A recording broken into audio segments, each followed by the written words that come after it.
Our analysis today concerns Shopify.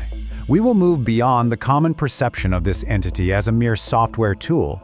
Instead, we will conduct a clinical dissection, examining it as what it has in fact become, a systemic economic architecture with profound geopolitical consequences.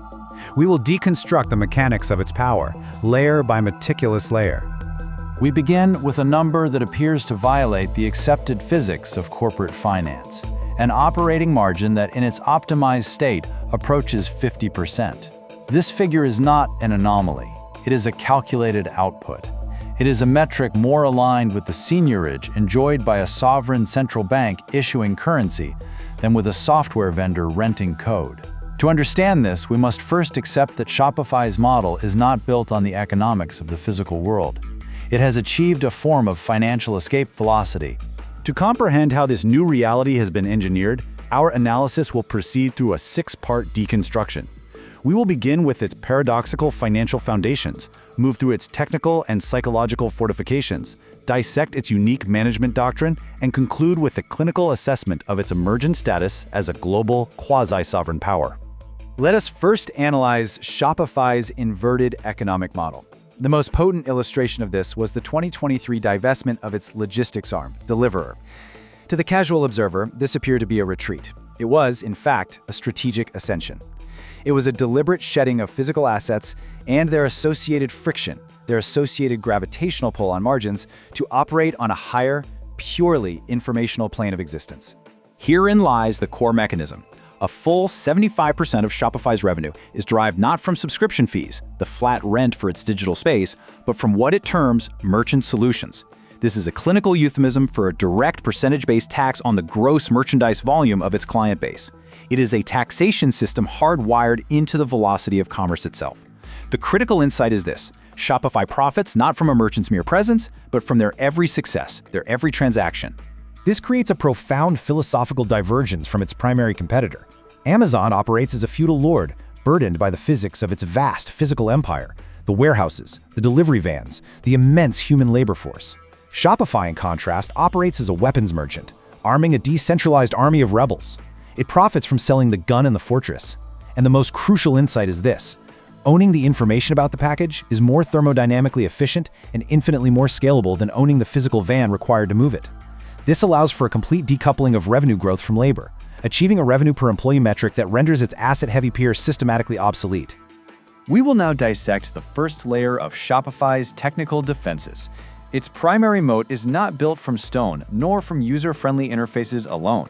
It is constructed from a proprietary, yet strategically open-source, programming language. A language that creates a sophisticated and, for all practical purposes, inescapable form of technical lock-in. The technical root of this moat is a language called Liquid. By creating and then open sourcing this language, Shopify engineered something far more resilient than a software moat. It engineered a human moat. An entire global class of freelance developers, digital agencies, and technical experts have built their entire careers, their very economic existence, on this specific syntax. For a growing merchant, the strategic implication is a dramatic, non-linear inflation of switching costs. To migrate from Shopify requires abandoning this vast, readily available workforce and attempting to find a new one, fluent in an entirely different development paradigm. It is an engineered talent shortage. This linguistic lock-in is then compounded exponentially by a web of dependencies. Over 2,000 third-party applications, all integrated via a sophisticated API-first architecture, form the central nervous system of any modern direct-to-consumer brand. These are not optional add-ons. Applications for tax compliance, for customer reviews, for international shipping, they are the essential load-bearing columns of a merchant's operations, all deeply embedded into their daily workflows. The geopolitical consequence is therefore unambiguous. Shopify is not a website builder. It is a customized operating system for commerce. Consequently, leaving the platform is not a move in any conventional sense. It is a total system disassembly.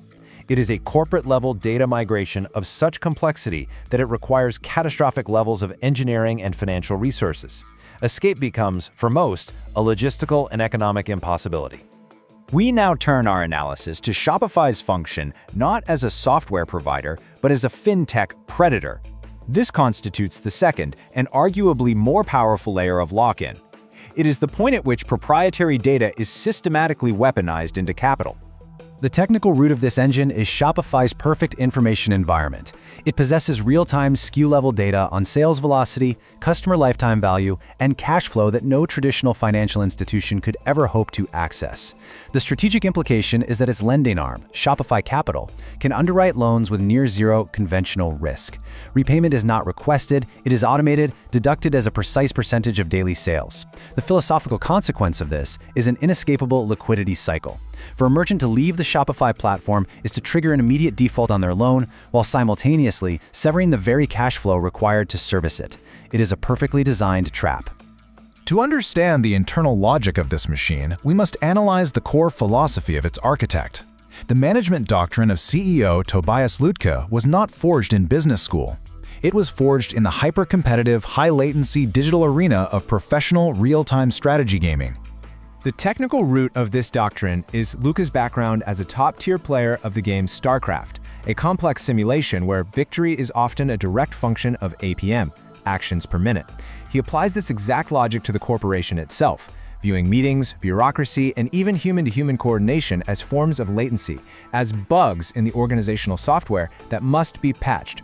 The strategic implication is a relentless, systematic war on friction, exemplified by the automated system-wide deletion of recurring meetings and a core mandate to scale operations with compute, not with human managers.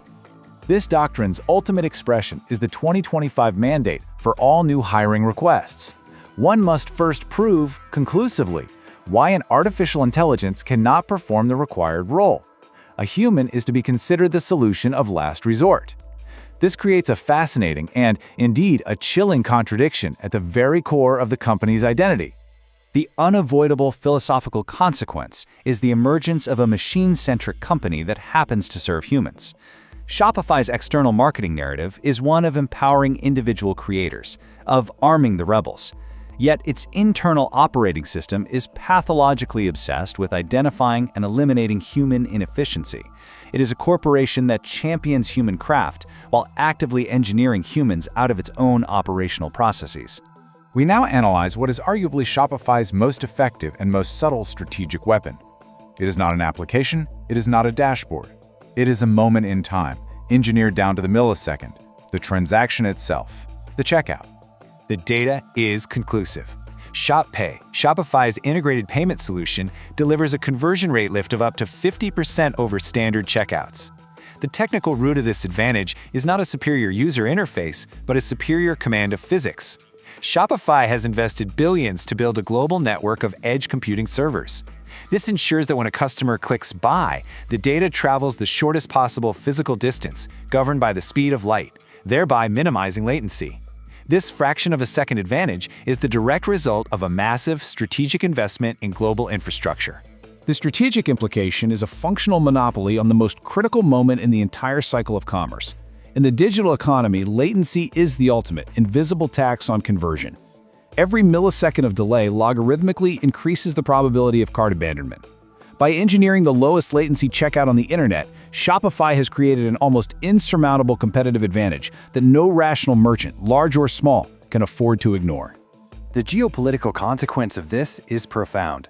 Shopify ceases to be a tool and becomes the core infrastructure of transaction itself. The checkout transforms into a form of digital passport, a system that authenticates the identity of the global consumer. In this model, the merchant is relegated to the role of a mere supplier, fulfilling an order that takes place within Shopify's sovereign ecosystem.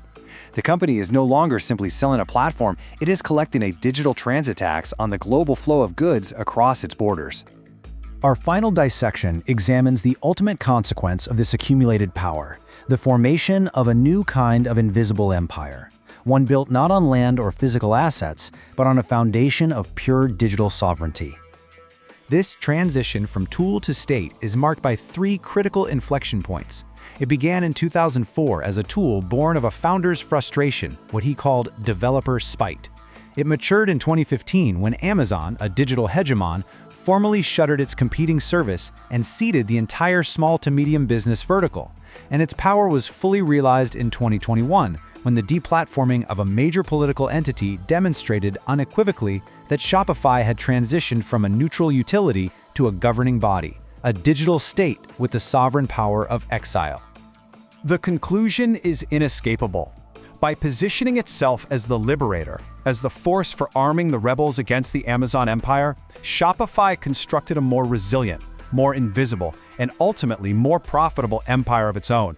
It has become the quintessential digital landlord, an entity that never expends capital to build a physical house, yet collects rent from every single door that opens within its vast digital domain. We conclude, therefore, not with a summary, but with a clinical assessment of this new state of digital vassalage. The rebels of commerce were armed with superior weapons to fight an old, centralized empire.